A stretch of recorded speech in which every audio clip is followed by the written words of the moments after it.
يخرج له يوم القيامة كتابا يلقاه منشورا তার আমলনামা পৃথিবীর মধ্যে যা কিছু বলেছে যা কিছু করেছে সব আমলনামা তার কাছে খুলে দেওয়া হবে ওয়াউজিআল মুজরিমিনা ফাতারাল মুশফিকিনা মিম্মা ফি ইয়া মা লিহাযাল কিতাব লা ইউগাদিরু সগীরাতান ওয়ালা কাবীরাতান ইল্লা আহসাহা। মানুষের সামনে যখন গুনাহগারের অপরাধীর সামনে যখন আমলনামা পেশ করা হবে, যখন দেখবে তার আমলনামার মধ্যে দুনিয়ার মধ্যে যা কিছু বলেছে যা কিছু করেছে সব কিছু লিপিবদ্ধ হয়ে গেছে, এমনকি ছোট থেকে ছোট বড় থেকে বড় কোনো অপরাধও ছুটে যায় নাই, ছোট থেকে ছোট আমল বড় থেকে বড় আমলও ছুটে যায় নাই। আল্লাহ রাব্বুল আলামিন বলেন কেমন ছোট আমল লিপিবদ্ধ করা হবে, ফামান ইয়ামাল মিসকালা যাররাতিন খায়রান ইয়ারা ফামান ইয়ামাল মিসকালা যাররাতিন খায়রান ইয়ারা ওয়া মান ইয়ামাল মিসকালা যাররাতিন শাররান ইয়ারা। মানুষ যা ভালো করবে অণু থেকে অণু, পরর অণু থেকে পরণু, এত ছোট্ট থেকে ছোট্ট ক্ষুদ্র থেকে ক্ষুদ্র আমল তার আমলনামার মধ্যে লেখা হবে। উপায় আছে? আমাদের যে আমলগুলো আমরা করছি এই আমলগুলো ভালো মন্দ কি করতেছি আমাদেরকে হিসাব করতে হবে। وَكُلَّ إِنسَانٍ أَلْزَمْنَاهُ طَائِرَهُ فِي عُنُقِهِ يُخْرِجُ لَهُ يَوْمَ الْقِيَامَةِ كِتَابًا يَلْقَاهُ مَنشُورًا। এভাবে যখন আমলনামা দেওয়া হবে সে যখন দেখবে এখানের মধ্যে সব কিছু আছে, আল্লাহ এই কি আমল করেছে, ভালো আমল করেছে, তার মজা, তার ওই আমলের পরিণতি কি, তা ওই আমলের মজা কি আর ওই আমলের সাজা কি, সব যখন তার কাছে স্পষ্ট হয়ে যাবে। ইন তাউদ্দু নি'মাতাল্লাহি ফালা তুহসুহা। আমি আল্লাহ তোমাদেরকে হাজার হাজার অসংখ্য নিয়ামত দান করেছি, এই নিয়ামতগুলো যদি তোমরা গণনা করতে চাও গণনা করে শেষ করতে পারবা না। আল্লাহ পাক রব্বুল আলামিন এই হাজার ও হাজার নিয়ামতের মধ্য থেকে আজকে একটি নিয়ামতের কথা আলোচনা করব, যে নিয়ামতটা অত্যন্ত গুরুত্বপূর্ণ। সেই গুরুত্বপূর্ণ নিয়ামত হলো মানুষের কথা বলার শক্তি, মানুষের কথা বলার শক্তি, জবান। এটা আল্লাহ পাকের অনেক বড় নিয়ামত।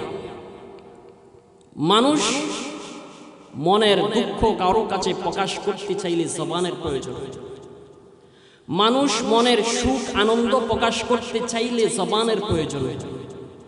যদি কারো কথা বলার শক্তি, স্পিকিং পাওয়ার যদি মানুষের না থাকে তাহলে সে নিজের দুঃখ এবং সুখ আর আনন্দ অন্যের কাছে ভাগাভাগি করার সুযোগ পায় না। আজকে আমি আপনাদের সামনে যে কথা বলছি, এই কথা বলার যোগ্যতা, এখানে বসার যোগ্যতা, এটা একমাত্র জবানের কারণে এখানে বসার সুযোগ হয়েছে। আল্লাহ পাক রব্বুল আলামিন আমাকে যতটুকু জ্ঞান দান করেছে, ইলম দান করেছে, তার চেয়ে যদি হাজার কোটি গুণ বেশি ইলমও দান করতেন, কিন্তু আমার মধ্যে যদি কথা বলার শক্তি না থাকতো তাহলে এই চেয়ার আমার জন্য মানাতো না। এই নিয়ামত কতটুকু গুরুত্বপূর্ণ এটা ওই ব্যক্তি জানে যে জীবনের অনেক সময় কথা বলেছে, কথা বলতে পেরেছে, কোনো অসুস্থতা অথবা প্যারালাইসিস অথবা এই ধরনের কোনো অ্যাক্সিডেন্টলি যখন তার জবান দিয়ে কথা বলার শক্তি হারিয়ে ফেলে, সেই মানুষটা বুঝে যে কথা বলা আল্লাহ পাকের পক্ষ থেকে কত বড় নিয়ামত। এমনকি এরকম কাছের মানুষকে, অত্যন্ত কাছের মানুষকে এমন দেখেছি যে সারা জীবন কত মানুষের সাথে কথা বলেছে, কত মানুষের সাথে নিজের সুখ দুঃখের আলোচনা করেছে, কিন্তু একটা সময় আসছে কথা বলতে পারে না, কথা বলার শক্তি হারিয়ে গেছে।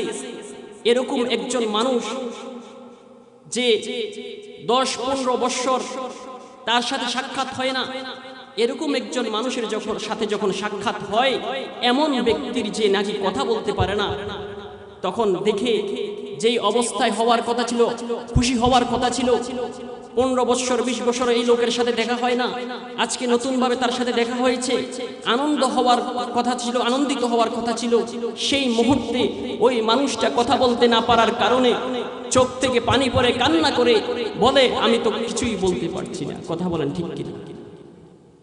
এজন্য এই কথা বলার যে শক্তি, এই শক্তি এটা আল্লাহ পাকের পক্ষ থেকে অনেক বড় নিয়ামত। শুধু তাই না, আল্লাহ পাক রব্বুল আলামিন এই কুল কায়নাতকে 2টি উদ্দেশ্য নিয়ে সৃষ্টি করেছেন। কয়টি উদ্দেশ্য নিয়ে?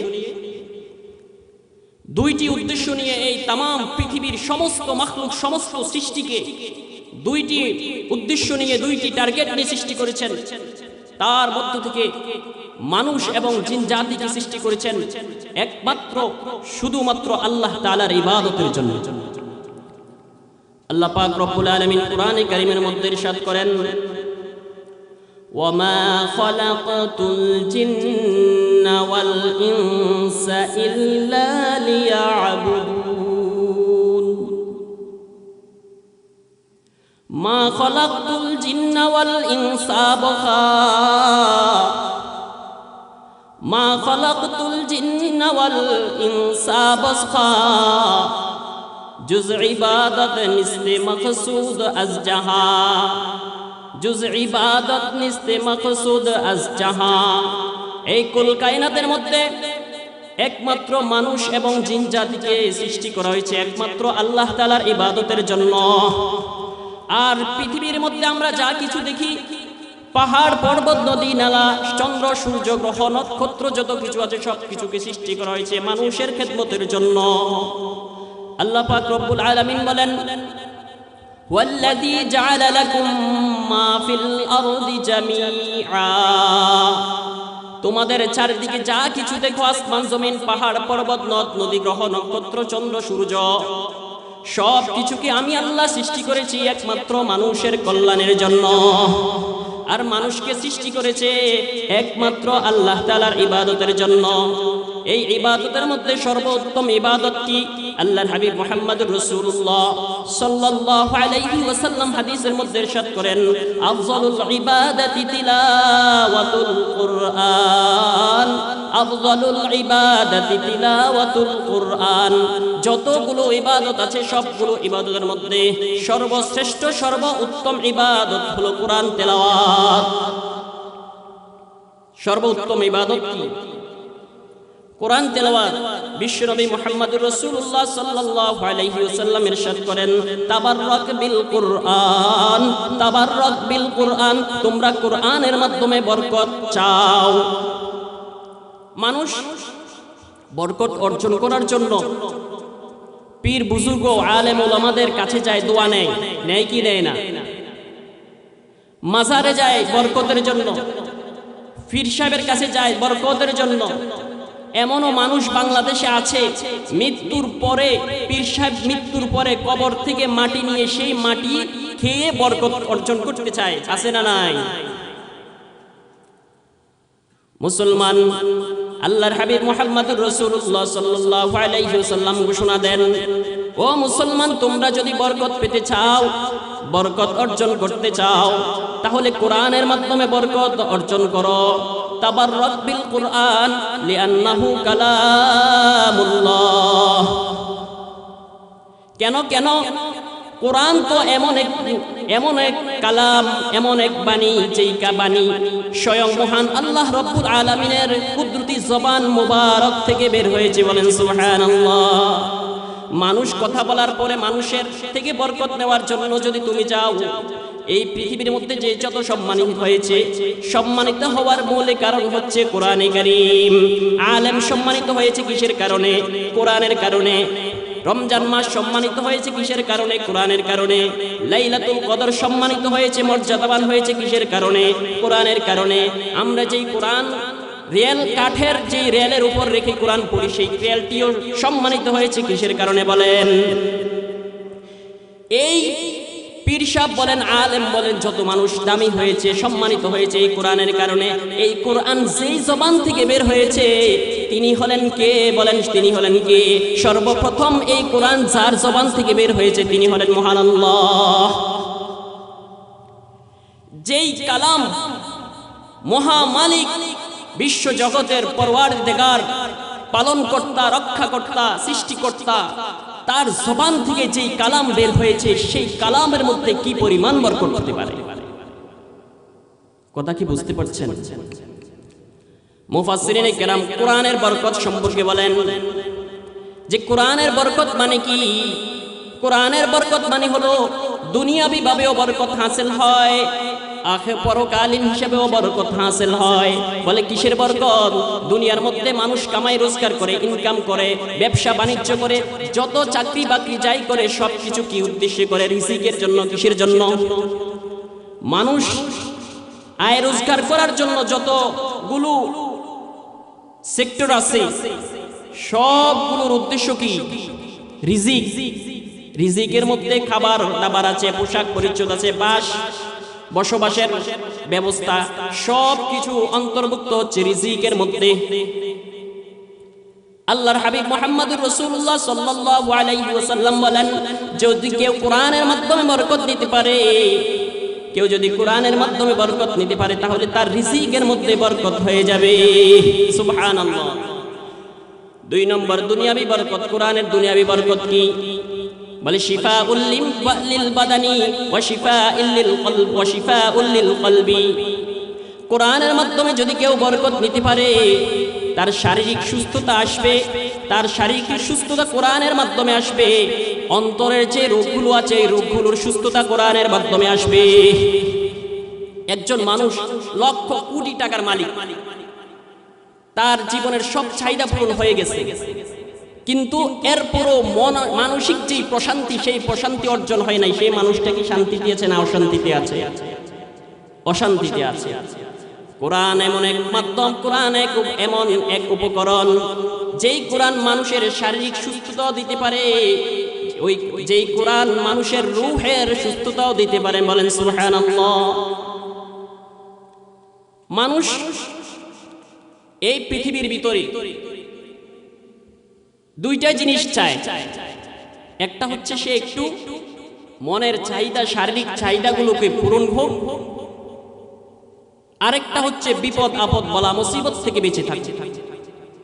যে মানুষের এই দুইটি জিনিস হাসিল হয়ে গেছে সে পৃথিবীর মধ্যে সবচেয়ে বড় সুখী। এর বাইরে আর কিছু নাই। শারীরিক সুস্থতা, মানসিক সুস্থতা আর যাবতীয় চাহিদাগুলো পূরণ হওয়া, এই জিনিস যার মধ্যে যে পেয়ে গেছে সে পৃথিবীর মধ্যে সবচেয়ে সুখী। বিশ্বনবী সাল্লাল্লাহু আলাইহি ওয়াসাল্লাম বলেন যে যারা কোরআনের মাধ্যমে বরকত নিতে পারে তো আল্লাহ তাআলা দুনিয়ার মধ্যে এই নিয়ামতগুলো দান করবেন। বলেন সুবহানাল্লাহ। পরকালীন বরকত কি? পরকালীন বরকত হলো যে ব্যক্তি কোরআনে কারীমের বরকত নিতে পারলো, কোরআনের বরকত অর্জন করতে পারলো, সেই ব্যক্তি দুখুলুল জান্নাহ নিয়ামত অর্জন করবে, জান্নাতে প্রবেশ করার নিয়ামত দান করবে। 2 নম্বর, যে ব্যক্তি কোরআনের সাথে সম্পর্ক হয়ে গেছে ওই ব্যক্তিকে কাল কিয়ামতের ময়দানে এই কোরআন সুপারিশ করবে। আমরা গুনাহ করি কিনা, অপরাধ করি কিনা, এই অপরাধের পর আমরা যদি জান্নাত পেতে চাই, আমাদের গুনাহ মাফ নিতে চাই, তাহলে কি দরকার? সুপারিশ দরকার। এই কোরআন পরকালে কি করবে? সুপারিশ করবে। 3 নম্বর, পরকালীন নিয়ামতের মধ্যে একটি নিয়ামত হলো যে ব্যক্তি কোরআনের বরকত অর্জন করতে পেরেছে, আল্লাহ পাক রব্বুল আলামিন যেই ব্যক্তি কোরআন পড়ে, যে স্থানে কোরআন পড়ে সেই স্থানের মধ্যে আল্লাহ পাকের রহমত নাযিল করেন, সেই স্থানের মধ্যে আল্লাহ পাকের সাকিনা নাযিল করেন। বিশেষ ফেরেশতাদের এক জামাত সেখানে অবতীর্ণ করেন যারা কোরআন তেলাওয়াতকারীর জন্য দোয়া করে। বলেন সুবহানাল্লাহ। আল্লাহর হাবিব মুহাম্মদুর রাসূলুল্লাহ সাল্লাল্লাহু আলাইহি ওয়াসাল্লাম বলেন, আফযালুল ইবাদাতি তিলাওয়াতুল কুরআন।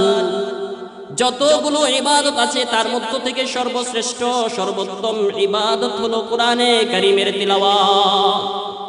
আমি আপনাদের থেকে জানতে চাই, এই কোরআনে কারীমের তিলাওয়াত মানুষের হাত দিয়ে হয় না, পা দিয়েও হয় না, মানুষের পিঠ দিয়েও হয় না, পেট দিয়েও হয় না, মানুষের কান দিয়েও হয় না। কোরআনের কারীমের তিলাওয়াত করলে কোন জবান, কোন অঙ্গটা প্রয়োজন হয়?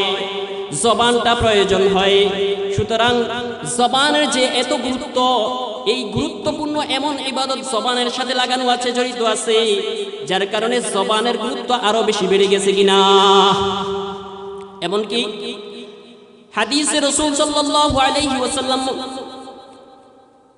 আফযালুল যিকরি লা ইলাহা ইল্লাল্লাহ, জিকিরের মধ্যে উত্তম জিকির হচ্ছে লা ইলাহা ইল্লাল্লাহ।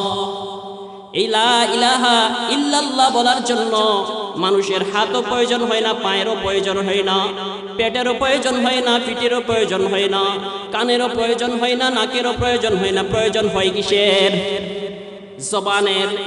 সুতরাং জবান যে এমনিতেই বড় নিয়ামত, এই বড় নিয়ামতের সাথে আরো গুরুত্বপূর্ণ ইবাদতের সংযোজনের কারণে এই নিয়ামতের দাম আরো বেশি বেড়ে গেছে কিনা।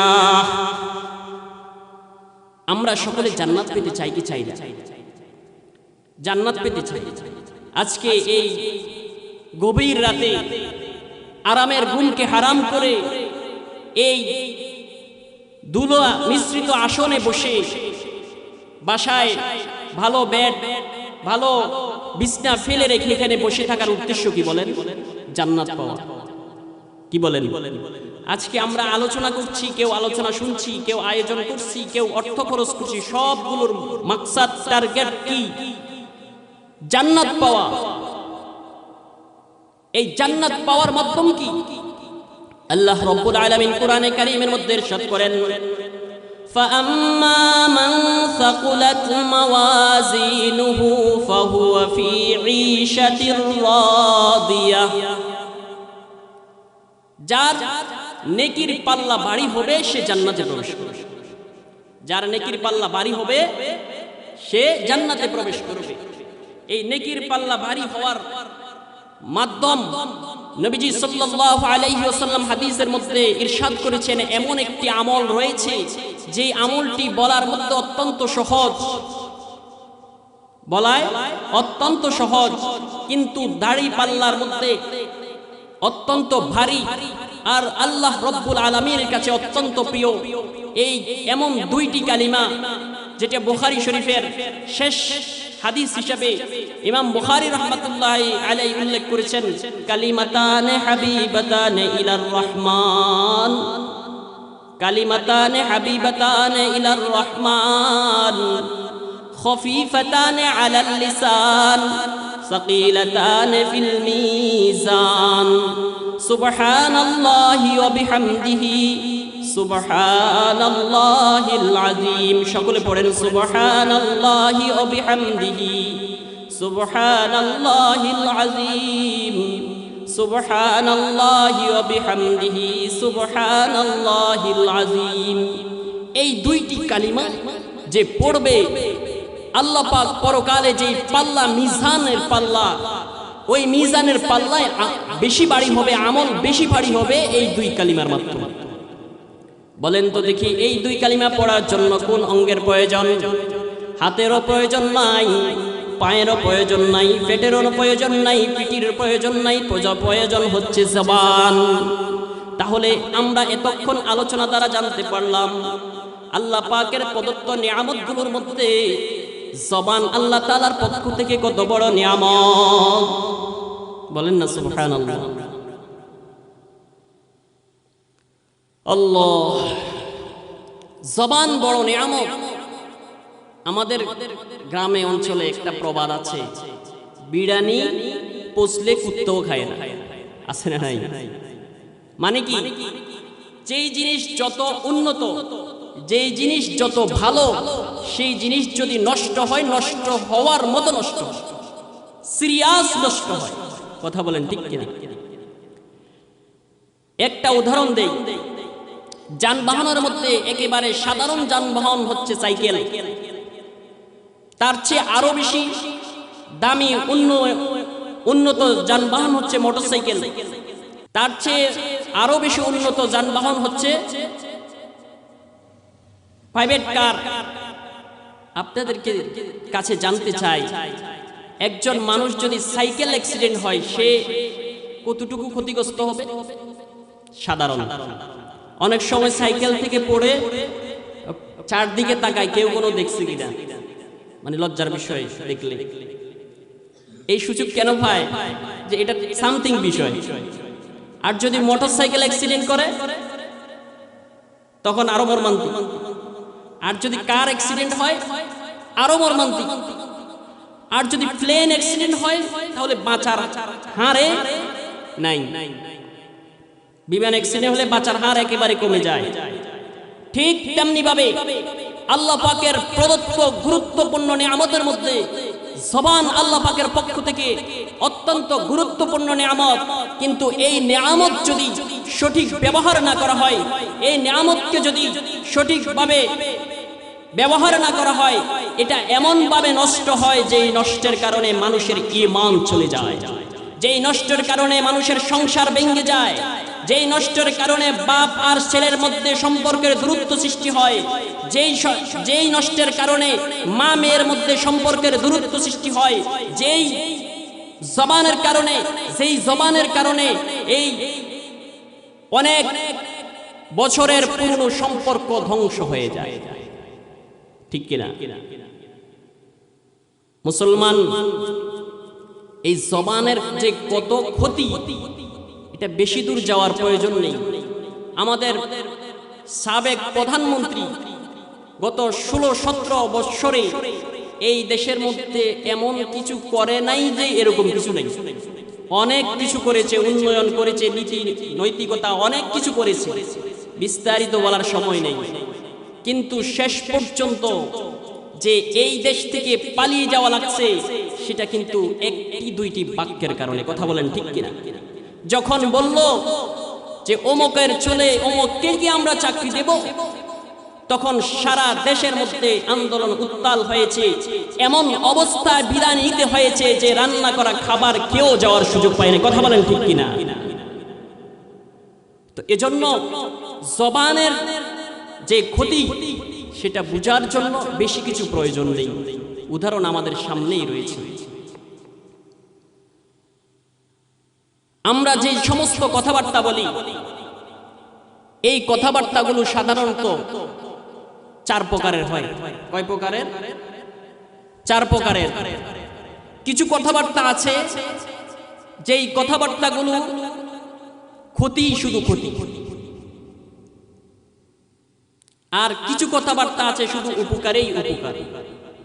আর কিছু কথাবার্তা আছে 3 নম্বরের প্রকারের কথাবার্তা হলো কিছু ক্ষতি আছে, কিছু উপকার আছে। 4 নম্বরের প্রকার হচ্ছে কোনো ক্ষতিও নাই, কোনো উপকারও নাই। সম্মানিত হাজিরিন, 1 নম্বরের প্রকার যেটার মধ্যে শুধুই ক্ষতি, সেগুলো কোনগুলো? সেগুলো হচ্ছে মিথ্যা বলা, গীবত করা, পরনিন্দা করা, মিথ্যা বলে ধোঁকা দেওয়া, এই জাতীয় যত কিছু আছে সবগুলো কি ক্ষতি আর ক্ষতি। এগুলোর মধ্যে কোনো কি নাই, উপকার নাই।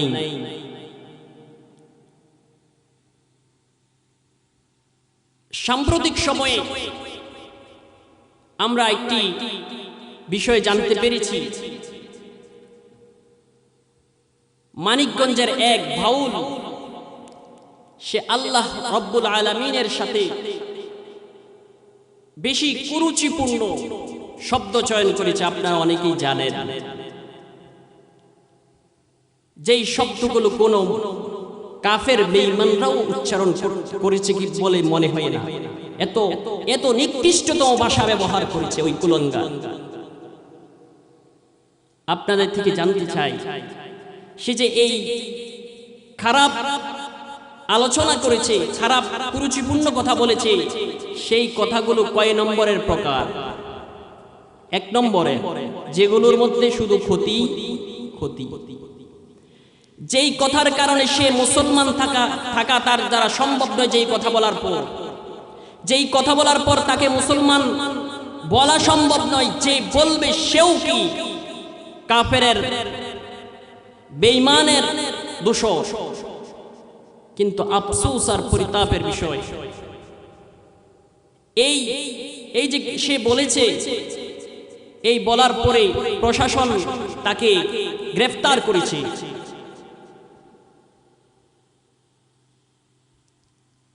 গ্রেফতার করার পর বাংলাদেশের কিছু বুদ্ধিজীবী নামে পরজীবী, তারা আবার এটার প্রতিবাদ করেছে। তাকে মুক্তি দেওয়ার জন্য তারা মুক্তি চেয়েছে প্রশাসনের কাছে। যখন মহান আল্লাহ রাব্বুল আলামিনের ব্যাপারে কুরুচিপূর্ণ বক্তব্য দিল, তাদের অন্তরে আঘাত লাগে নাই, তাদের কাছে কষ্ট লাগে নাই। কিন্তু যখন তাকে যখন বন্দী করলো, তখন তাদের অন্তরে কষ্ট লেগেছে, তারা মুক্তির দাবি জানিয়েছে।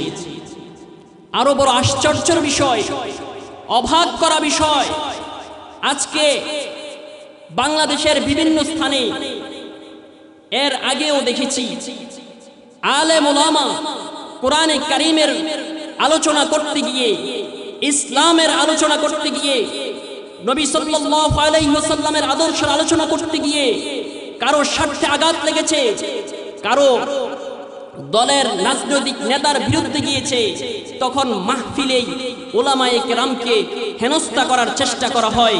অথচ সেই বাউল মহান আল্লাহ রাব্বুল আলামিনের বিরুদ্ধে আচরণ করলো, বিরুদ্ধে শব্দ চয়ন করলো, এত কুরুচিপূর্ণ শব্দ সে মুখ থেকে বের করলো। ওই বৈঠকের মধ্যে, ওই প্রোগ্রামের মধ্যে যেই মানুষগুলো ছিল, সেগুলো কি মুসলমান কিনে বলেন? মুসলমান। কিন্তু আলেম ওলামা কোরআনের কথা বলার কারণে, তাদের নিজের স্বার্থে আঘাত লাগার কারণে তারা ওলামায়ে কেরামের জিভকে টেনে ধরতে চায়, কিন্তু সেখানে আল্লাহ রাব্বুল আলামিনের বিরুদ্ধে কথা বলার পরও তাদের দিলে আঘাত লাগে নাই। এর থেকে আমরা বুঝতে পারি যে তারা আল্লাহ তাআলার চেয়েও ওই বাউল শিল্পীকে বেশি ভালোবাসে। কথা বলেন ঠিক কিনা? যেই মানুষের অন্তরে, যে মুমিনের অন্তরে আল্লাহ রাব্বুল আলামিনের শানে কটূক্তি করার কারণে, কুরুচিপূর্ণ কথা বলার কারণে, কোরআনের বিরুদ্ধে কথা বলার কারণে, ইসলামের বিরুদ্ধে কথা বলার কারণে অন্তরে আঘাত লাগে না, অন্তরে আঘাত করে না, সেই মানুষ আর কিছু হোক না হোক, সে পাক্কা মুনাফিক, বেঈমান। কথা বলেন ঠিক কিনা? আজকে এই বাউল শিল্পীরা নিজেদেরকে ধর্মীয় নেতা মনে করে বিভিন্ন জায়গায়, বিভিন্ন স্থানে যাত্রা, ফালাগান, জারিগানের নামে বিভিন্ন আয়োজন করে। এদেশে প্রত্যেকে নিজের সংস্কৃতি, নিজের স্বাধীনতা রয়েছে, ওলামায়ে কেরাম তাদের কোনো বিরুদ্ধাচরণ করে নাই। কিন্তু যখনই আল্লাহ রাব্বুল আলামিনের বিরুদ্ধে কথা বলবে, ইসলামের বিরুদ্ধে কথা বলবে, কোরআনের বিরুদ্ধে কথা বলবে, আল্লাহর হাবিব মুহাম্মদ রাসূলুল্লাহ সাল্লাল্লাহু আলাইহি ওয়াসাল্লামের ইজ্জত নিয়ে টানাটানি করবে, তখন এদেশের মুসলিম জনতা, তাওহীদি জনতা, ওলামায়ে কেরাম তাদের বিরুদ্ধে প্রতিবাদ করবে, জায়গায় জায়গায় প্রতিবাদ করবে। তাদের এই মিশনকে বাংলাদেশের জমিনে চলতে দেওয়া হবে না, এমন বক্তব্য, প্রতিবাদ সারা বাংলাদেশে করা হবে। এমন ভাবে প্রতিবাদ করা হবে, ৫৬,০০০ বর্গ মাইল ইঞ্চি ইঞ্চি মাটিতে এমন উত্তপ্ত করা হবে যে তারা এই বাংলাদেশের জমিনে জায়গা খুঁজে পাবে না। কথা বলেন ঠিক কিনা? সম্মানিত হাজিরিন, যেখানে মাহফিল হয়, মাহফিলে আসুন বা না আসুন, মাহফিলে না আসলে কোনো গুনাহ হবে না, মাহফিলে না আসলে কোনো সমস্যা নেই। কিন্তু এই ধরনের ঈমান বিধ্বংসী, আমল বিধ্বংসী যেই আয়োজন তারা করে, যেখানেই করুক সেখানে বয়কট করতে হবে ইনশাআল্লাহ। কথা বলেন ঠিক কিনা? তো বলতেছিলাম, ১ নম্বর, জবান থেকে যেই কথাগুলো বের হয়, এই কথাগুলোর মধ্যে এক নম্বর হচ্ছে ক্ষতিকর বিষয়, ক্ষতিকর কথা, শুধু ক্ষতি, যেগুলোর কারণে মানুষ বেঈমান হয়ে যায়, কাফের হয়ে যায়, ফাসিক হয়ে যায়, গুনাহগার হয়ে যায়। সেই ধরনের কথাবার্তাগুলো থেকে আমাদেরকে বাঁচতে হবে। আল্লাহ পাক রব্বুল আলামিন আমাদেরকে তৌফিক দান করুন। 2 নম্বর প্রকার, যেগুলোর মধ্যে কিছু ক্ষতি কিছু উপকার, সেগুলো কোনগুলো? সেগুলো হচ্ছে এমন কথা যে কখনো কখনো মিথ্যাও বলতে হয়, কখনো কখনো মিথ্যাও বলতে হয়, কখনো কখনো গীবতও করতে হয়। বলে কিভাবে, কেমন? কোন একজন মানুষ লেনদেন তার খারাপ, একজন সহজ সরল মানুষ তার কাছে গিয়ে বলল যে তুমি আমাকে 1 লক্ষ টাকা ঋণ দাও, খরচ দাও। কিন্তু ওই সহজ সরল মানুষ জানে না যে তার লেনদেন যে খারাপ। কথা কি বুঝতে পারছেন? এখন কোন মুসলমান অপর মুমিন ভাই যার কাছে খরচ চেয়েছে তার কাছে গিয়ে এই কথা বলতে পারবে যে তার লেনদেন খারাপ? এটা তাকে ক্ষতি থেকে বাঁচানোর জন্য তার এই দুশ্চর্চাটা ইসলাম কি করে? অনুমোদন দেয়। সম্মানিত হাজিরিন, 3 নম্বর প্রকার, আরেক প্রকার হচ্ছে যেই কাজগুলো ক্ষতিও নেই উপকারও নেই, ক্ষতিও নেই উপকারও নেই, এই কাজগুলো থেকেও আমরা বেঁচে থাকবো। কারণ কোরআন কারীমের মধ্যে আল্লাহ রাব্বুল আলামিন মুমিনদের গুণ বর্ণনা করতে গিয়ে বলেন, ওয়াল্লাযীনা হুম আনিল লাগযি মুরিদুন। মুমিন তারা যারা অনর্থক অপ্রয়োজনীয় কাজ থেকে নিজেকে বিরত রাখে। আমি বলতে চাই, বিভিন্ন জায়গায় চা দোকান আছে না নাই? বিভিন্ন জায়গায় এই চায়ের দোকানগুলো এক একটা সংসদ হয়ে গেছে। সেখানে রাজনৈতিক আলোচনাও হয়, সেখানে এলাকার বিভিন্ন মিথ্যা গীবত হয়, আলোচনা হয় কি হয় না? না সবগুলো ভালো আলোচনা হয়? সবগুলো ভালো আলোচনা হয় না। এমনকি এক একটা চা দোকান ফতুয়া বিভাগও হয়ে গেছে।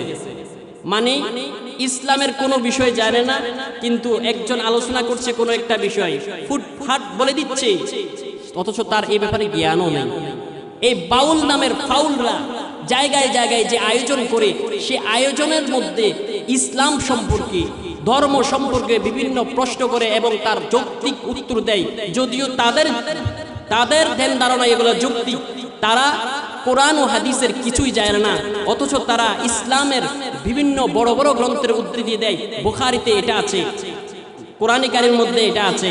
কিছুদিন আগে দেখেন নাই যে এক শিল্পী ওই বাউল গ্রুপেরই মমতাজ বুখারীতে এই বুখারীর উদ্ধৃতি দেয়, অথচ তারা আরবি 29 হরফটা পারবে কিনা তাও সন্দেহ।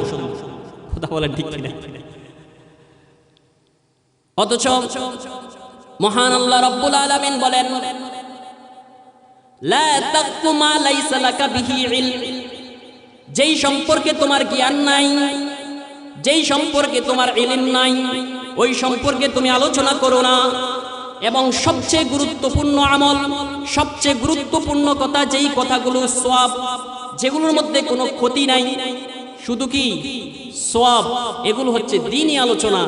সেই দ্বীনি আলোচনা করার ক্ষেত্রে শরীয়তের বিধান হলো কোন দ্বীনি আলোচনা, ধর্মীয় আলোচনা সন্দেহভাবেও বলা নিষেধ, সন্দেহভাবেও বলা নিষেধ। অথচ তারা সমাজের মধ্যে এমন শয়তানি করে, ইবলিসকেও হার মানায়।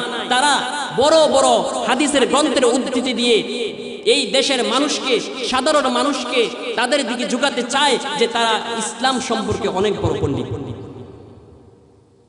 কতগুলো ইসলামের বড় বড় গ্রন্থের দলিল দিবে এবং প্রশ্ন করবে, যৌক্তিক উত্তর দিবে যুক্তি দিয়ে। এগুলো নিন্দনীয়, এগুলো করার কোনো সুযোগ নেই। আল্লাহ তাআলা কোরআনে কারীমের মধ্যে ইরশাদ করেছেন, লা তাকফু মা লাইসা লাকা বিহি ইলম। যেই সম্পর্কে তোমার জ্ঞান নাই সেই সম্পর্কে তুমি কথা বলো না। আল্লাহর হাবিব মুহাম্মদ রাসূলুল্লাহ সাল্লাল্লাহু আলাইহি ওয়াসাল্লাম হাদিসের মধ্যে ইরশাদ করেন, কাফা বিল মারই কাযিবান আন ইউহাদ্দিসা বিকুল্লি মা সামি।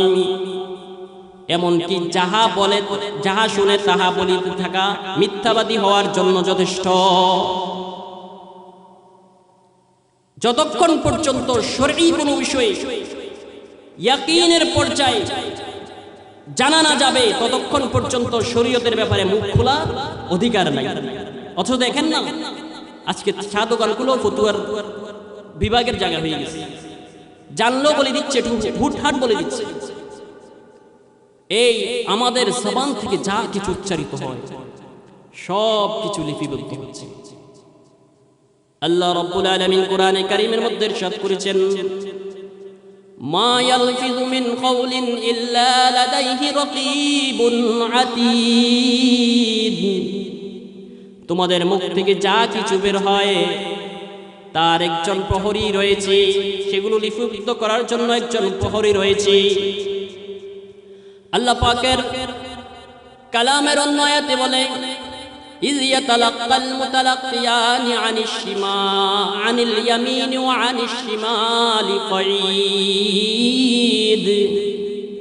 তোমাদের ডান পাশে একজন ফেরেশতা রয়েছে, তোমাদের বাম পাশে একজন ফেরেশতা রয়েছে।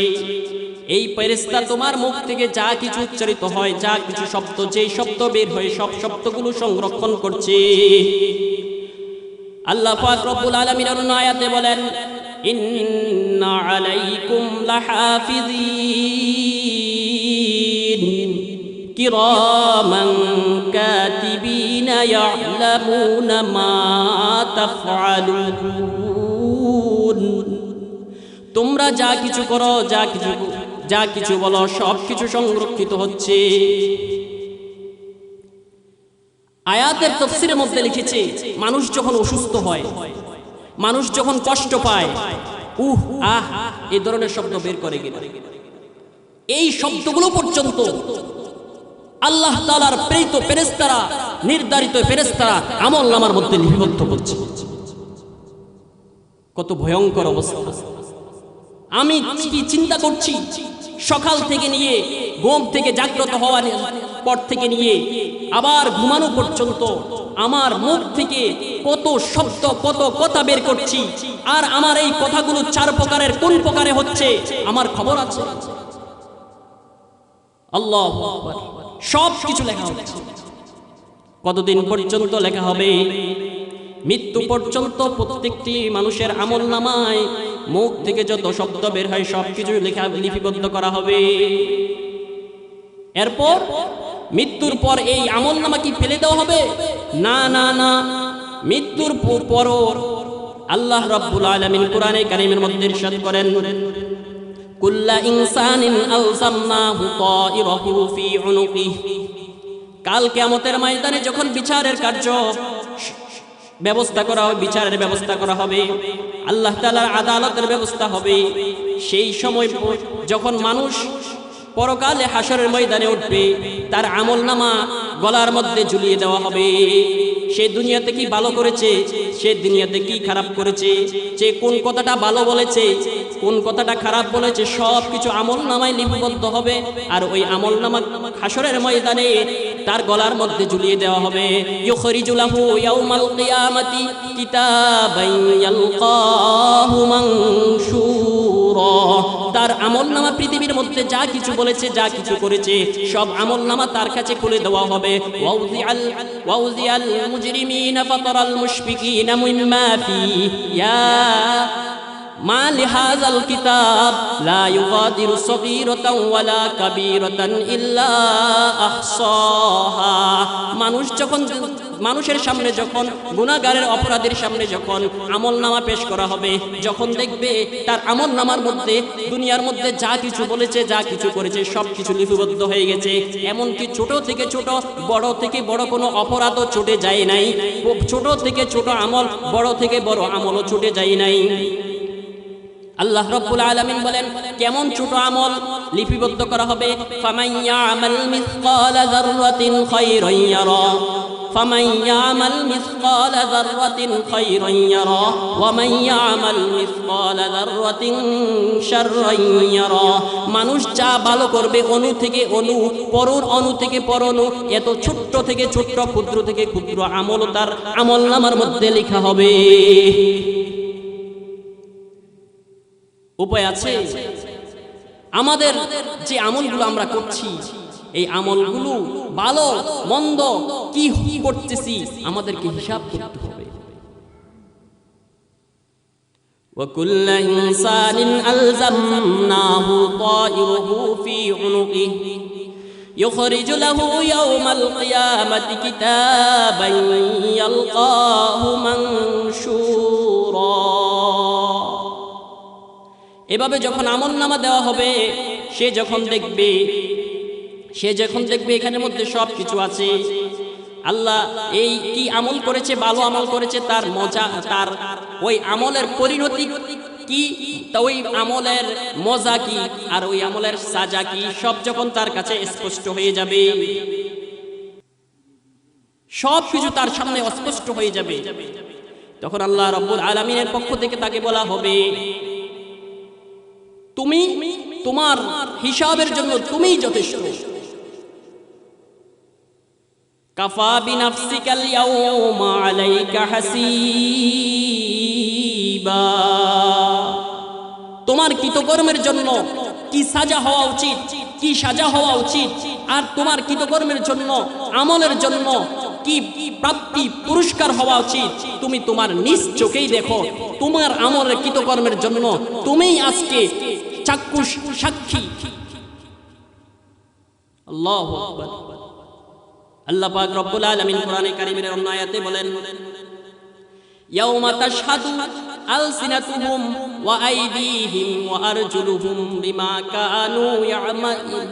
কানু ইয়ামালুন। মানুষ যা আমল করেছে, মানুষের জবান সেদিন সাক্ষী দিবে, মানুষের জবান সেদিন সাক্ষী দিবে, মানুষের হাত সেদিন সাক্ষী দিবে, মানুষের পা সেদিন সাক্ষী দিবে। এক পর্যায়ে অপরাধীরা যখন দেখবে তার অপরাধ এত বিশাল, এত বিশাল, বাঁচার কোনো উপায় নাই, বাঁচার কোনো উপায় নাই, বাঁচার কোনো উপায় নাই, সে বলতে থাকবে ফামান লাম উতা কিতাবিয়া, আজকে যদি আমার হাতের মধ্যে আমার আমলনামা না দেওয়া হতো কতই না ভালো হতো।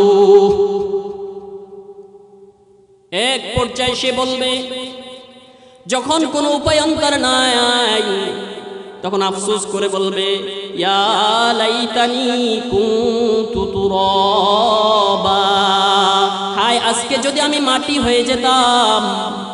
পশু পাখি, পৃথিবীর অন্যান্য মাখলুক হাসরের ময়দানে বিচারের পর তারা সকলে মাটি হয়ে যাবে। ওই মানুষ শ্রেষ্ঠ জীব, যার স্থান ছিল জান্নাত, যার স্থান ছিল বেহেশত, যার স্থান ছিল সকল নিয়ামত যেখানে আছে সেই স্থানে উপযুক্ত জায়গা, তার উপযুক্ত জায়গা হারানোর কারণে সে আফসোস করে বলবে, ইয়া লাইতানি কুনতু তুরাবা। कौनैन के मुख्तार खुदा तुमको बनाया, उम्मत के निगाहबान खुदा तुमको बनाया। कौनैन के मुख्तार खुदा तुमको बनाया, उम्मत के निगाहबान खुदा तुमको बनाया। मोहम्मद ने आकर कुफर को मिटाया,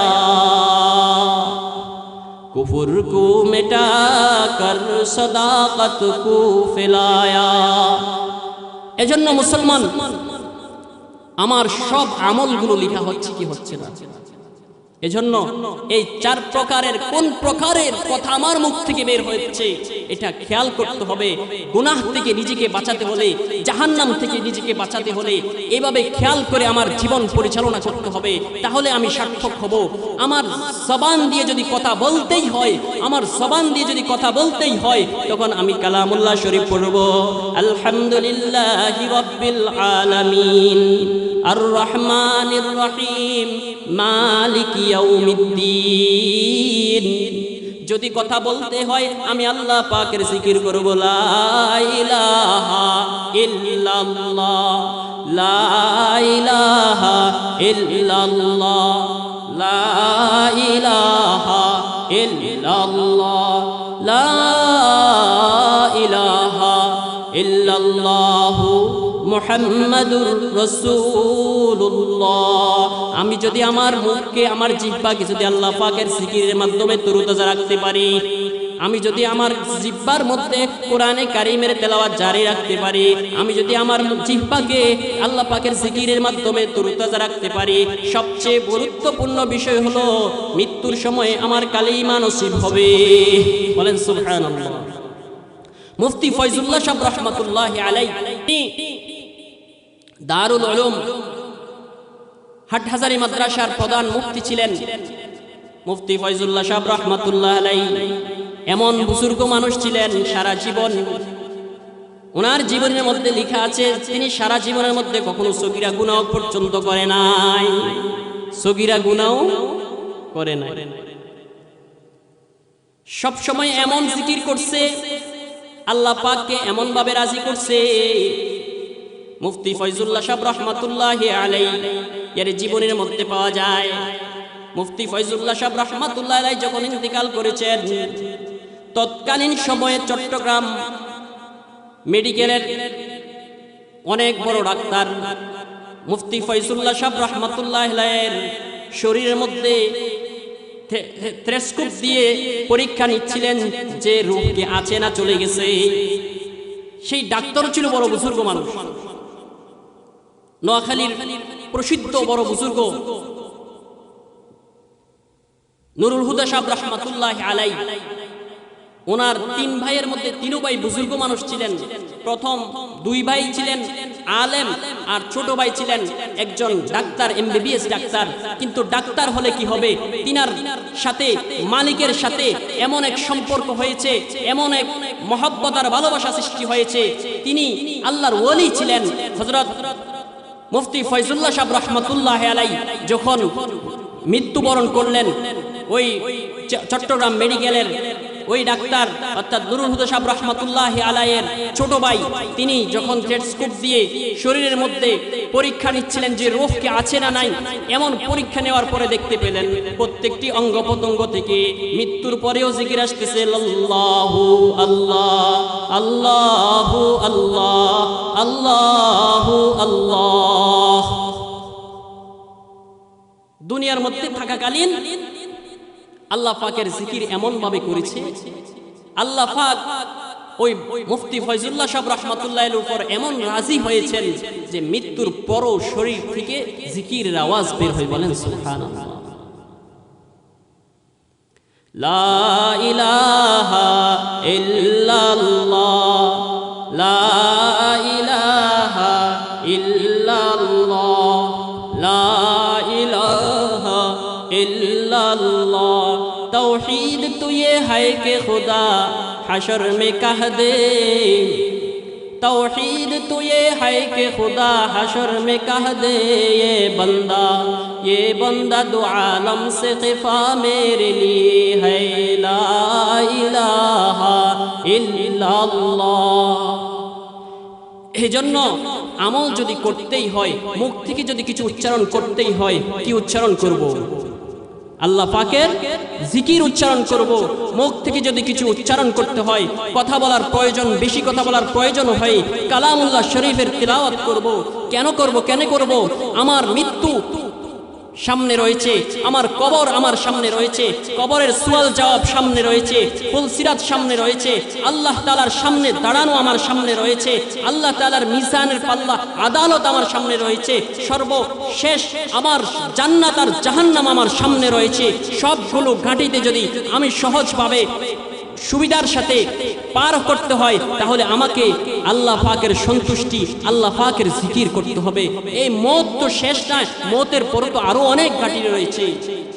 মত কো সমঝা হ্যায়গা ফেলে ইখতিতামে জিন্দেগি, দর হकीकत मौत पे ये इब्तिदाए जिंदगी, मौत दर हकीकत मौत पे ये इब्तिदाए जिंदगी दोस्तों को यारों के अंदर से उचुक लीती है वो मौत से माने नहीं दरबान ना कोई पासे बा मौत जाहिल फर जहालत से नहीं करती रहम मौत जाहिल फर जहालत से नहीं करते रहम इल्म फर आलम की भी उसको नहीं तरसे जवा ए मृत्यु तो वही मृत्यु যে মৃত্যু কোনো জাহেলকে ছাড়ে না জানার কারণে, কোনো আলেমকে সম্মানের কারণে এই মৃত্যু ছাড়ে না, কোনো দারোয়ান বুঝে না, কোনো বাদশা বুঝে না, এই মৃত্যু সবার কাছেই যাবে, কথা বলেন ঠিক কিনা? এজন্য ভাইরা বন্ধুরা, মৃত্যু সবার কাছে আসবে, এজন্য মৃত্যুর জন্য প্রস্তুতি আমাদেরকে আগে থেকে নিতে হবে। আমি যদি মৃত্যুর প্রস্তুতি আগে থেকে নেই, তাহলে আমার মৃত্যু হবে সহজ, মৃত্যু হবে আমার জন্য পুরস্কার, মৃত্যু হবে আমার জন্য নিয়ামত, মৃত্যু হবে আমি জান্নাতে যাওয়ার পথ।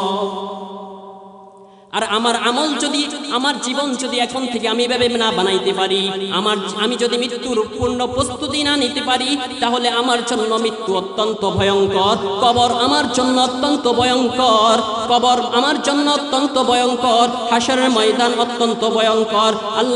আল্লাহ রাব্বুল আলামিন বলেন, হাশরের ময়দানের কঠিন এবং ভয়াবহতা বয়ান করতে গিয়ে বলেন, ইয়াউমা ইয়াফিরুল মারউ মিন আখিহি ওয়া উম্মিহি ওয়া আবি ওয়া সাহিবাতিহি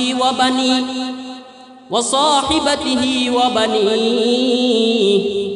মৃত্যু পরকালে এমন ভয়াবহ অবস্থা হবে, ভাই ভাইকে পরিচয় দিবে না, মা মেয়েকে পরিচয় দিবে না, বাবা সন্তানকে পরিচয় দিবে না, সবাই বলবে ইয়া নাফসি ইয়া নাফসি। এজন্য আল্লাহর হাবিব মুহাম্মদুর রাসূলুল্লাহ সাল্লাল্লাহু আলাইহি ওয়াসাল্লাম বলেন, মাইয়াজমানুলি মা বাইনা লাহিয়াইহি ওয়া মা বাইনা রিজলাইহি আযমাল্লাহুল জান্নাহ। যেই ব্যক্তি আমাকে জামিন দিবে, তার দুই ঠোঁটের মধ্যখানে যা আছে, অর্থাৎ জিহ্বার জামিনদার হবে, জিহ্বার নিয়ন্ত্রণ যে ব্যক্তি কন্ট্রোল করার জামিন নিবে, যে ব্যক্তি লজ্জাস্থানের জামিন নিবে, আমি তার জন্য জান্নাতের জামিন হয়ে গেলাম। যদি আমাকে জান্নাত আমরা সবাই পেতে চাই কিনা, এই জান্নাত পাওয়ার জন্য আল্লাহর হাবিব মুহাম্মদুর রাসূলুল্লাহ সাল্লাল্লাহু আলাইহি ওয়াসাল্লাম দুইটি অঙ্গের জামিন দেওয়ার জন্য বলছেন। এই দুই অঙ্গের কন্ট্রোলের, নিয়ন্ত্রণের জিম্মাদারি যদি তুমি বান্দা নিতে পারো, তাহলে আমি তোমার জান্নাতের জামিনদার হয়ে যাব। আমার মায়ের জিম্মাদারি নিতে বলে নাই, আমার সন্তানের জিম্মাদারি নিতে হয় বলে নাই, আমার আত্মীয়র জিম্মাদারি নিতে বলে নাই, আমার বন্ধুর নিয়ন্ত্রণের জিম্মাদারি আমাকে নিতে বলে নাই, বরং আমার জিহ্বার নিয়ন্ত্রণ, আমার লজ্জাস্থানের নিয়ন্ত্রণের জিম্মাদারি নেওয়ার কথা বিশ্বনবী সাল্লাল্লাহু আলাইহি ওয়াসাল্লাম বলেছেন। যদি এই জিম্মাদারি তুমি নিতে পারো, আমি রাসূল সাল্লাল্লাহু আলাইহি ওয়াসাল্লাম জান্নাতের জিম্মাদারি দিলাম।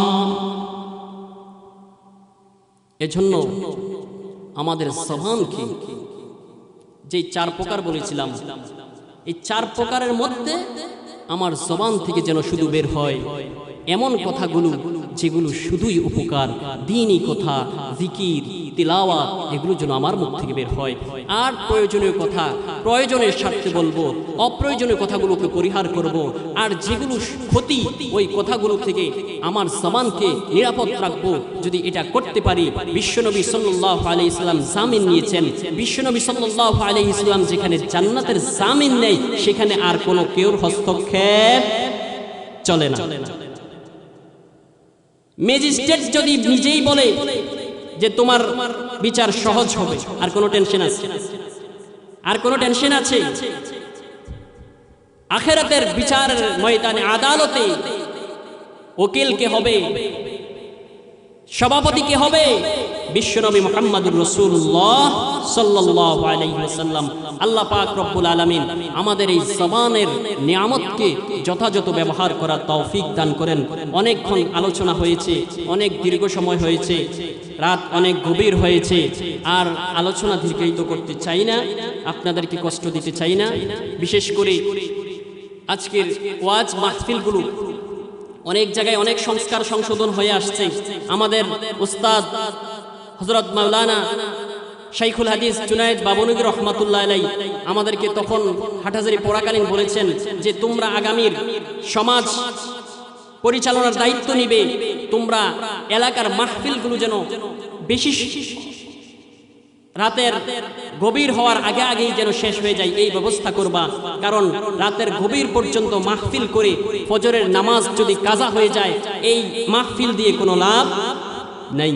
এজন্য আমরা চেষ্টা করব ফজরের নামাজ যেন আমাদের জামাত থেকে না ছুটে, বা জামাত যেন আমরা ফজরের নামাজ পড়তে পারি।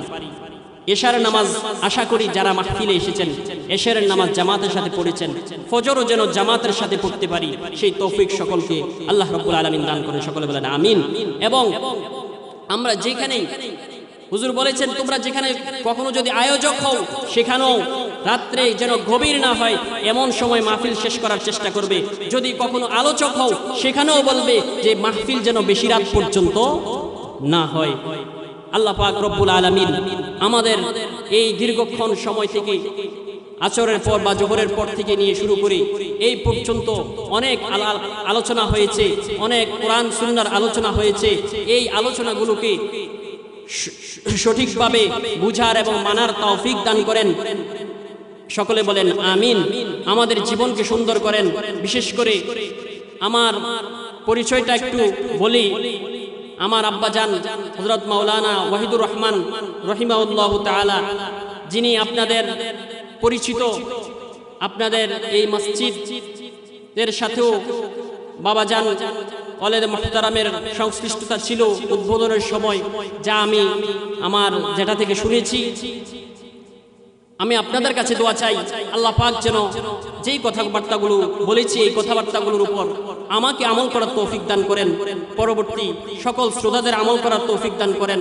আল্লাহ পাক রব্বুল আলামিন আমার বাবার যত খিদমাতগুলো রয়েছে, দ্বীনি খিদমত হিসেবে যা খিদমতগুলো করেছে, আল্লাহ পাক যেন এই খিদমতগুলোকে কবুল করে এবং এগুলো সব যেন বাবার কবরের মধ্যে ইসালে সওয়াব হিসেবে প্রেরণ হয় এবং বাবার সন্তান হিসেবে আমরা যেন বাবার সঠিক আদর্শ এবং ইলমের চর্চার সাথে আজীবন থাকতে পারি। আমাদের বংশধর জন্য কিয়ামত পর্যন্ত ইলমের চর্চার সাথে থাকে, সেজন্য আপনাদের কাছে দোয়া চাই। আমার বাবাকে যেন আল্লাহ পাক ভুল ত্রুটি মাফ করে ওনার কবরকে জান্নাতের আলা মাকাম দান করেন। সকলের কাছে দোয়া চাই। এবং এই মাহফিলের যারা আয়োজন করেছে তাদের জন্য দোয়া হবে, এলাকার জন্য দোয়া হবে। আমরা সকলে দুরূদ শরীফ পড়ি। আল্লাহুম্মা সাল্লি আলা মুহাম্মাদ ওয়া আলা আলি মুহাম্মাদ ওয়া আলা আলি মুহাম্মাদ কামা সাল্লাইতা আলা ইব্রাহিম ওয়া আলা আলি ইব্রাহিম ইন্নাকা হামিদুম মাজিদ। اللهم بارك على محمد وعلى آل محمد كما باركت على إبراهيم وعلى آل إبراهيم إنك حميد مجيد. أستغفر الله الذي لا إله إلا هو أتوب إليه. لا حول ولا قوة إلا بالله العلي العظيم. الحمد لله رب العالمين والصلاة والسلام على سيد المرسلين وخاتم النبيين. ربنا ظلمنا أنفسنا وإن لم تغفر لنا وترحمنا لنكونن من الخاسرين. ربنا آتنا في الدنيا حسنة وفي الآخرة حسنة وقنا عذاب النار. يا مولاي كريم يا غفور رحيم يا الله দীর্ঘক্ষণ ধরে আল্লাহ তোমার বান্দারা জাতির শ্রেষ্ঠ সন্তানদের মুখ থেকে আল্লাহ শ্রেষ্ঠ কালাম শুনেছে, কোরআনে কারীমের তেলাওয়াত শুনেছে আল্লাহ, কোরআনে কারীমের আলোচনা শুনেছে, দ্বীনি আলোচনা শুনেছে আল্লাহ। ইয়া আল্লাহ ইয়া মাওলাই কারীম ইয়া গফুরুর রহিম, ইয়া আল্লাহ আমাদের জিন্দেগীর সমস্ত গুনাহ খাতাগুলোকে মাফ করে দাও। ইয়া আল্লাহ আমাদের সমস্ত জিন্দেগীর গুনাহ খাতাগুলোকে মাফ করে দাও ইয়া আল্লাহ। আল্লাহ এই আজকের মাহফিলকে আল্লাহ ইয়া আল্লাহ আমাদের নাজাতের জরিয়া বানায়া দাও ইয়া আল্লাহ। এই মাহফিলের মধ্যে যারা সহযোগিতা করেছে, অর্থ দিয়েছে, সময় দিয়েছে আল্লাহ, সকলের শ্রমকে আল্লাহ, অর্থকে, সময়কে আল্লাহ তুমি কবুল ও মনসুর ফরমাও ইয়া আল্লাহ। ইয়া মাওলাই কারীম ইয়া গফুরুর রহিম। হে গভীর রাতে মাওলা, শীতকে কর্ণপাত না করে, শীতকে ভূক্ষেপ না করে আল্লাহ, আরামের ঘুমকে হারাম করে আল্লাহ, এই ঠান্ডার মধ্যে আল্লাহ বুড়া বয়স্ক বৃদ্ধ বাবারা আল্লাহ তোমাকে খুশি করার জন্য আল্লাহ, আল্লাহ তোমার জান্নাত পাওয়ার জন্য আল্লাহ এই ঠান্ডার মধ্যে আল্লাহ বসে আছে, আল্লাহ ধুলাবালির মধ্যে বসে আছে আল্লাহ। আল্লাহ দয়া করে আল্লাহ ইয়া আরহামার রাহিমিন আল্লাহ আমাদের সকলকে আল্লাহ তুমি কবুল ও মনসুর ফরমাও ইয়া আল্লাহ। আমাদের টুটাফাটা আমলগুলোকে কবুল ও মনসুর ফরমাও ইয়া আল্লাহ। যা কথাবার্তাগুলো হয়েছে মাওলা, এই কথাগুলো আমল করার তৌফিক দান করো ইয়া আল্লাহ। ইয়া আল্লাহ আমাদের জিন্দেগিকে সুন্দরভাবে ইসলামিক জীবন বা ইসলামিকভাবে গড়ার তৌফিক দান করো ইয়া আল্লাহ। ইসলামিকভাবে গঠন করার তৌফিক দান করো ইয়া আল্লাহ। এই আল্লাহ এই মাহফিলকে এই এলাকার জন্য ইয়া আল্লাহ হেদায়েতের জরিয়া হিসেবে কবুল ও মনসুর ফরমাও ইয়া আল্লাহ। এই মাহফিলকে ইয়া আল্লাহ এই এলাকার যত কবরবাসী রয়েছে, যারা মৃত্যুবরণ করেছে আল্লাহ, যারা ইন্তেকাল করে গেছে আল্লাহ, আল্লাহ ইয়া আরহামার রাহিমিন ইয়া আল্লাহ সকল কবরবাসীদেরকে আল্লাহ নাজাতের জরিয়া হিসেবে এই মাহফিলকে কবুল ও মনসুর ফরমাও يا مولاي كريم يا غفور رحيم يا حي يا قيوم برحمتك نستغيث اللهم اصلح لنا شاننا كله ولا تكلنا إلى أنفسنا طرفة عين يا الله يا أرحم الراحمين এই মসজিদের সাথে আল্লাহ, যে আল্লাহ এই মসজিদের সাথে আল্লাহ যারা জড়িত রয়েছে, যাদের আল্লাহ সকলকে আল্লাহ তুমি কবুল ও মঞ্জুর ফরমাও। এই মসজিদের শুরু থেকে নিয়ে এই পর্যন্ত আল্লাহ যারা দান সদকা করে আল্লাহ সময় দিয়ে শ্রম দিয়ে আল্লাহ সহযোগিতা করেছে, আল্লাহ সকলকে তুমি কবুল ও মঞ্জুর ফরমাও ইয়া আল্লাহ ইয়া আরহামার রাহিমিন। ইয়া আল্লাহ আমার বাবার জীবনের সকল ইলমি খিদমতগুলোকে আল্লাহ তুমি কবুল ও মঞ্জুর ফরমাও ইয়া আল্লাহ ইয়া আরহামার রাহিমিন। তিনার কবরকে আল্লাহ জান্নাতের বাগান বানিয়ে দাও ইয়া আল্লাহ। তিনার সাথী সঙ্গী মুরব্বী যারা হায়াত রয়েছে আল্লাহ তুমি তাদের হায়াতের মধ্যে বরকত দান করো আল্লাহ। ইয়া আরহামার রাহিমিন আমার যেটা আল্লাহ অনেক মহব্বত করতো, অনেক ভালোবাসতো আল্লাহ, ইয়া আল্লাহ ইয়া আরহামার রাহিমিন আল্লাহ ইয়া আল্লাহ আমার যেটা হায়াতের মধ্যে আল্লাহ বরকত দান করো আল্লাহ। হায়াতের মধ্যে আল্লাহ নেক আমল বেশি বেশি করার তৌফিক দান করো ইয়া আল্লাহ ইয়া আরহামার রাহিমিন। জামাল ভাইয়ের আব্বা জান আল্লাহ কিছুদিন আগে ইন্তেকাল করেছে আল্লাহ। ইয়া আল্লাহ ওনার বাবার ভুল ত্রুটি মাফ করে ওনার বাবার কবরকে আল্লাহ তুমি জান্নাতের বাগান বানিয়ে দাও ইয়া আল্লাহ। এই এলাকার মধ্যে যারা ইয়া আল্লাহ ইন্তেকাল করে গেছে আল্লাহ, ইয়া আল্লাহ সকলের কবরকে আল্লাহ তুমি জান্নাতের বাগান বানায়া দাও। রব্বানা আতিনা ফিদ দুনিয়া হাসানা ওয়া ফিল আখিরাতি হাসানাতাও ওয়া কিনা আযাবান নার। ইয়া আল্লাহ এই এলাকাকে সমস্ত পাপাচার অপরাধ থেকে আল্লাহ এই এলাকাকে হেফাজত করো আল্লাহ। সমস্ত গুনার বিষয়গুলো থেকে আল্লাহ হেফাজত করো আল্লাহ। সমস্ত খারাপ অনাচার থেকে আল্লাহ এই এলাকাকে হেফাজত করো আল্লাহ। আল্লাহ ইয়া আরহামার সমস্ত বলা মুসিবত থেকে এলাকাকে আল্লাহ তুমি হেফাজত করো আল্লাহ। আল্লাহুম্মা লা তাদা লানা যামবান ইল্লা গফারতা ولا هما إلا فرجتا ولا دينا إلا قضيتا ولا مريضا إلا شفيتا ولا حاجة من حوائج الدنيا والآخرة إلا قضيتها يا أرحم الراحمين ربنا تقبل منا إنك أنت السميع العليم وتب علينا إنك أنت التواب الرحيم سبحان ربك رب العزة عما يصفون وسلام على المرسلين والحمد لله رب العالمين